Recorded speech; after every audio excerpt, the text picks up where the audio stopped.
Hello friends, welcome back. BTC TET Teacher Recruitment 2024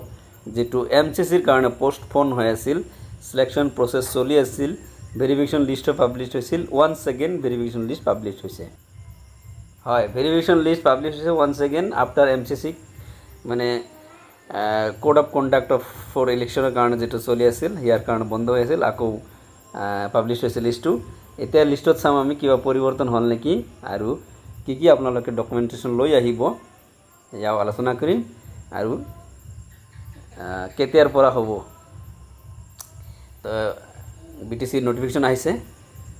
তো ইয়া এক ভাল খবৰ বুলি ক'ব লাগিব কাৰণ প্ৰসেসটো হয়তো ৰানিং হলে সোনকালে আপোনালোকে এপইন্টমেন্ট পাই যাব তো কিমান দূৰলৈকে এপইন্টমেন্ট পাব পাৰে ইয়া আলোচনা কৰিম so let's start the video and one request to you যদি আপোনালোকে চ্যানেলত নতুন আছে নতুন দেখি আছে তেনেহলে চ্যানেলটো সাবস্ক্রাইব কৰি দিব মই এনেক ধৰণৰ ইনফরমেটিভ ভিডিও বনাই থাকো সো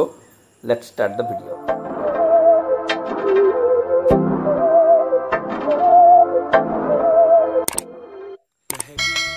Yes friends এয়া হৈছে hey government of Assam office of the director of education BTC Kokrajhar ডিৰেক্টৰৰ পৰা এই অৰ্ডাৰ মানে নোটিফিকেশনটো দিছে ইয়াতে সুন্দৰকৈ লিখি দিছে যে এলপি ইউপিৰ কাৰণে যিবিলাকে এপ্লাই কৰিছিল অনলাইন থ্ৰুত যেটো 16 মাৰ্চত আপোনালোকৰ এমসিসিৰ কাৰণে পোস্টপোন কৰা হৈছিল ভেৰিফিকেশন লিষ্টটো এটো আকৌ ৰিশিডিউল কৰা হৈছে যেটো আৰম্ভ হ'ব 12/6/2024 ৰ পৰা 1/7/2024 10টাৰ পৰা 10টা বজাৰ পৰা কোন জায়গাত হ'ব বড়োলেণ্ড স্টাফ কলেজ কোকৰাঝাৰ যত আগত আছিল ঠিক তাতে হ'ব 12 তাৰিখৰ পৰা 1 তাৰিখলৈকে তো এইটো শিডিউলটো দিছে সিৰিয়াল নাম্বাৰৰ এটা লিষ্ট দিছে আপোনালোকে ওয়েবসাইটত পাই যাব মই দেখাই আছো কাৰ কিমান সিৰিয়াল হ'ব পাৰে গোটেই খেৰত দেখাব নোৱাৰিম কিন্তু কেনেকুৱা আছে হেতু দেখাই দিম ইয়াতে চাওক আপোনালোকে পাই যাব ইয়াতে কোন তাৰিখে কিমান সিৰিয়ালৰ পৰা কিমান আছে সিৰিয়াল নাম্বাৰ চাওক ইয়াত 1 ডেট 12 তাৰিখ হৈছে 1601 পৰা 2000 লৈকে মানে 1600 লৈকে আগতে কৰা হৈছিল সাগে এতিয়া আজি এইবাৰ 1601 পৰা 2000 লৈকে নেক্সট ডে আছে 2001 পৰা 2004 লৈ তার নেক্সট ডে আছে মানে ডেইলি তারিখ ইয়া হৈছে ফর ক্যান্ডিডেটস আন্ডার BTC এরিয়ার কারণে এইকেটা আর তার তলত আছে সব ইয়াত আছে for candidates outside BTC area ইয়া হৈছে আউটসাইড BTC এরিয়ার মানুহে এপ্লাই কৰিছিল তেওঁলোকৰ কাৰণে এটো 26/6/2024 ৰ পৰা তেওঁলোকৰ 1 নম্বৰ তেওঁলোকৰ আৰম্ভ হোৱা নাছিল গতিকে তেওঁলোকৰ 1 নম্বৰ সিৰিয়ালৰ পৰা তেওঁলোকৰ ডেইলি তাৰিখ ক্যান্ডিডেটক মাতিছে তেওঁলোকৰ 26 তাৰিখৰ পৰা 1 জুলাই লৈকে আৰু কি লৈ আহিব লাগিব ইয়াতে আছে চাওক লিষ্ট আছে আপোনালোকে এই কেইটা বস্তু আনিবলৈ নাপাহৰিব নহলে কিন্তু আপোনালোকৰ ভেৰিফিকেশনটো সম্পূৰ্ণ নহব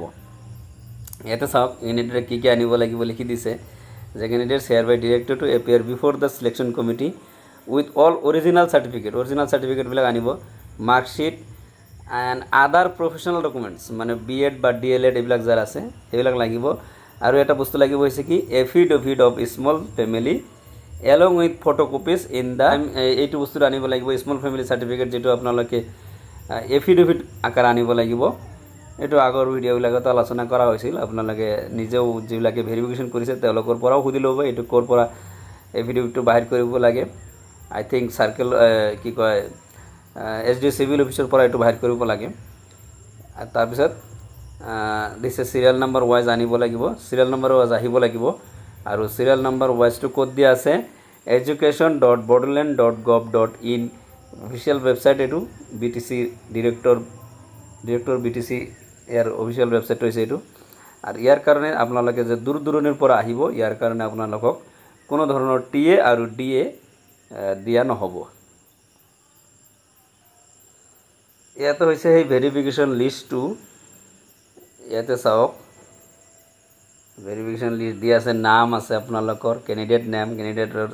father name mother name date of district দিয়া আছে তাৰপিছত জেন্ডাৰ তাৰপিছত কাস্ট কি কাস্টৰ হয় তাৰপিছত ল্যাঙ্গুৱেজ 1 আপোনালোকৰ কি আছিল তাৰপৰে এভাৰেজ অবটেইন মানে আপোনালোকৰ মাৰ্ক যেটো এগ্ৰিগেট মাৰ্কস আছিল সেই মাৰ্কসটো এভাৰেজ কৰিছে মানে ডিভাইডেড বাই 3 যেটো আমি আগত আলোচনা কৰিছিলোঁ তেনেকুৱা কৰি কাৰ কিমান মাৰ্কছ আছে এইটো দিছে এইটো এই সিৰিয়াল হওক এতে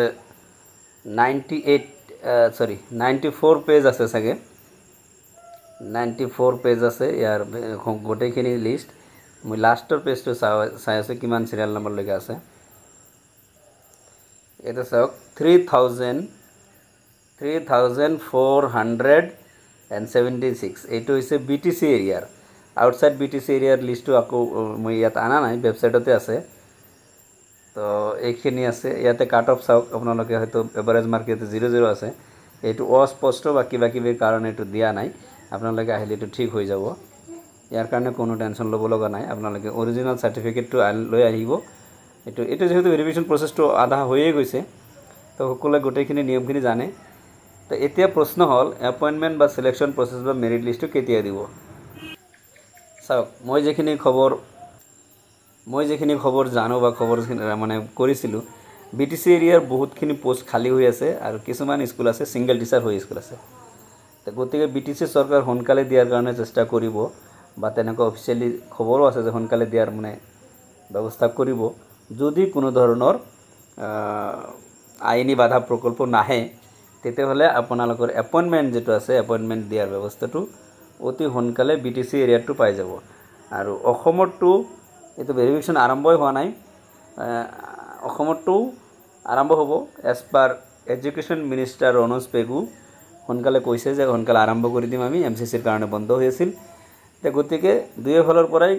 আপোনালোকৰ কাৰণে অকমান গুড নিউজ আহিছে তে বিমান সময় যদি ধৈৰ্য ধৰিছে আৰু অকমান ধৈৰ্য ধৰক আপোনালোকৰ ভাল হ'ব আৰু এপয়েন্টমেন্ট খিনি ভালে ভালে হৈ যাওক এই কামনাই কৰো আজিৰ ইনফৰমেশন ইমানে আছিল আৰু আগলৈ কিবা নতুন ইনফৰমেশন আহিলে অৱশ্যই মই আপোনালোকক জনাই দিম গতিকে ইনফৰমেটিভ ভিডিওৰ কাৰণে চেনেলটো সাবস্ক্ৰাইব কৰি ৰাখিব আৰু ভিডিও ভাল লাগিলে আপোনাৰ ফ্ৰেণ্ডছৰ লগত শেয়াৰ কৰি দিব তো এইখিনি আছিল আজিৰ ভিডিও আপোনালোকে দেখাৰ কাৰণে ধন্যবাদ জনাই মই আজিৰ ভিডিওৰ পৰা বিদায় লৈছো থ্যাংক ইউ সো মাচ